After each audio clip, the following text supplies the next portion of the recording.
Easily my favorite jig on the table saw, this miter arm is something I use more than just about anything else. When I set it, my cuts are right on, but it does have a serious flaw, and that flaw can be dangerous. The stop and tape are accurate. You set it, make your cuts, and it works great if you already have short pieces. But I never start with short pieces, I start with long stock. So when I try to cut short parts off of a long board, I'm fighting the mass of the board, I don't have good leverage, and I'm really just relying on luck. So instead, I'm going to make a sliding miter reference guide that lets me reference from the opposite side of the miter bar. It does the same job, just safer, more control, less risk. Let's make things.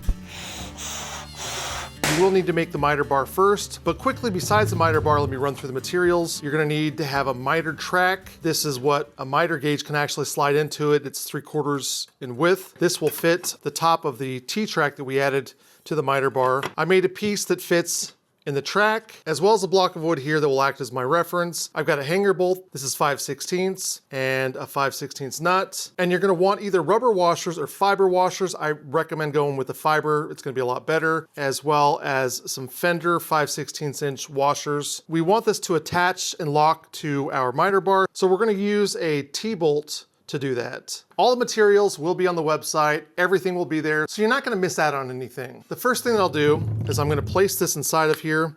It's just a little bit wider, thicker than the track. We'll flip this over and make sure that this is flush on the end, and I'm gonna move in a 1/2 of an inch. This is 3/4 of an inch, so I'm just gonna find 3/8 to get the center. I'm starting this out with a brad point bit just to get the wood started. And now I'll switch to a twist bit to drill through the aluminum. I slided this out and I'm gonna move it towards the other end, and I'm just gonna use it to find the center. With my reference block, I'm gonna drill a few holes out. I'm gonna use my marking gauge and I'll set this to 7/8. Now I'm gonna set this to 1.5 inches. I'm gonna come in from this side and add my mark. I'll set this to 9/32, and I'm gonna come in from the side over here, and now I wanna set this for 5/8, right there. And this one I'm gonna drill out at 1/4 of an inch. My hanger bolt's gonna go inside of this hole, so I'm going to use a 9/32 inch bit to drill it out.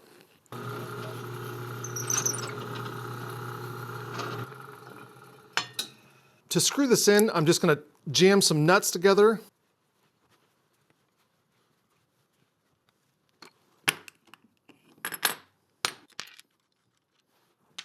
I cut my piece in half here, and I'll just lay this on top of my T-track. I've added 2 washers.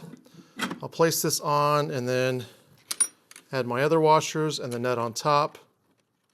This is just temporary right now, but we're gonna press this up against the miter bar and make sure that it's flush, that it's square with it. I've got a 1/4 inch brad point bit, the same one that I used for this hole over here. I'm gonna go in about 1 inch, maybe 1.5 inches, line it up to the edge, and then add a mark. With my final hole drilled out, I wanna come over here to the side, and I need to place a mark right where these two places intersect. This is important, as when we go to swing this later on, we don't want the back end of this to bump the stock. We'll take this off, and I'm gonna cut off right over to here, so about half the width of the block. And I'm also gonna remove a little bit of this corner here, about 5/16 from each point, maybe a little bit more, maybe even 3/8. We'll remove the hanger bolt and then we'll cut this on the bandsaw.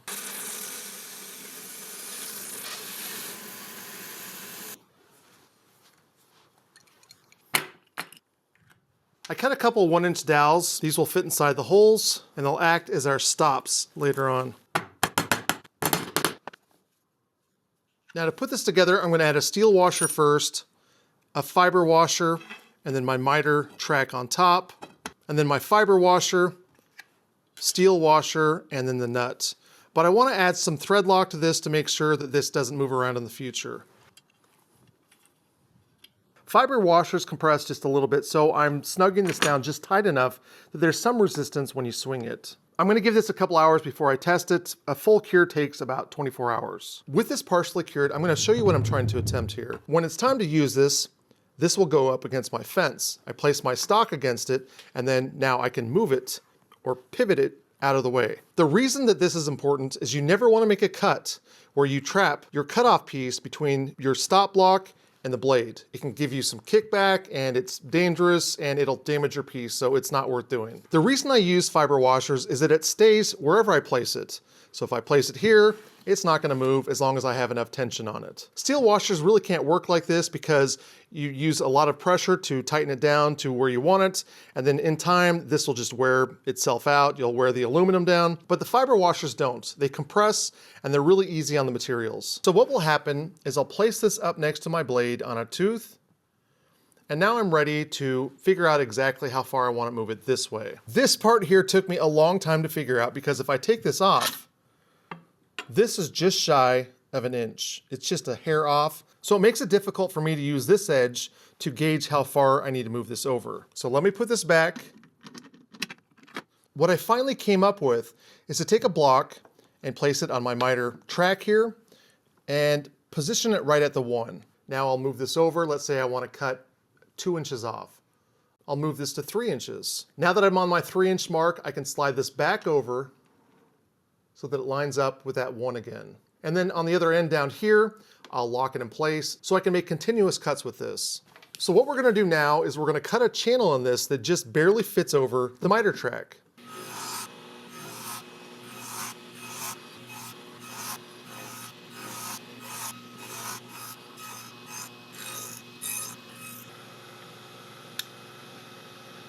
With my track done, and you can see that I do not overlap the front here, so I don't have to worry about things having a problem with it later on. I want to add a bolt to the side of this. Now this is a nylon bolt, and the way that this works is this will slide on, I can lock it in place, and then I can move this without having to worry about this moving, as well as being able to keep this on the end and not having to worry about losing it later on. So we'll drill this hole out right now. I'll go ahead and mark an inch in, and I want to mark at 1/2 of an inch right here. Draw a line, and now I want to measure in 1/4 of an inch. So right about here. When I do this, I'm just going to press down and twist it a little bit to get it started. I need to make sure that this stays straight. We really don't have to break the chips with wood. We can just go straight in. But once I get it to where I think it's pretty good, I can spin this around until it exits through the bottom. There we go.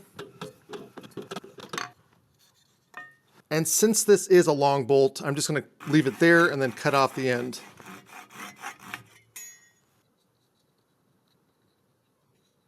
I'll cut this off now at 6 inches.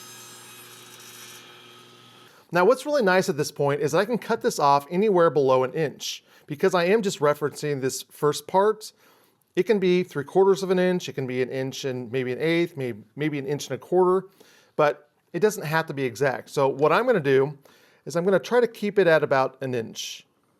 I'm gonna go slightly over to account for the blade, and then I'll flip this over, and I'm going to cut it off. And with that, I'm done. I'm gonna add my bolt to the other side. This is a 5/16 bolt. It's hard to find a knurled thumb nut that is 5/16, so we're gonna add a Bitner nut to the end of this. But what is a Bitner nut? Well, we're gonna make one right now. To make a Bitner nut, I've got a 9/16 and a 5/16 nut, and I'm just gonna press them together. And that's it. The outer nut gives us a little bit more torque so that we can tighten this down, kind of like a knurled thumb nut. Let's go over how this works again. First, I'll set my reference to the blade, and the nice thing is that the blade thickness doesn't really matter here. You can use a thin curved blade, a full curved blade, even a dado stack, because we're referencing the edge of the blade. I want to cut some 1-inch pieces, so I'll add an inch. Here I'm setting this to 2 inches. Then I lock it in place, bring the arm back to the 1-inch stop, lock the miter track down, and now I'm ready to cut. And remember, always pivot the reference out of the way before making the cut. I got lucky this time. As you can see, I'm right at the 1-inch mark. I did make a series of cuts though, and I was consistently landing at about 1 1/28 of an inch, which I'm perfectly fine with. Finally, remember to keep the blade lower than the miter track. This setup will handle material up to about 2 inches before that becomes an issue. Thank you so much for watching. Please thank my patrons for making the website possible, and remember to keep making things.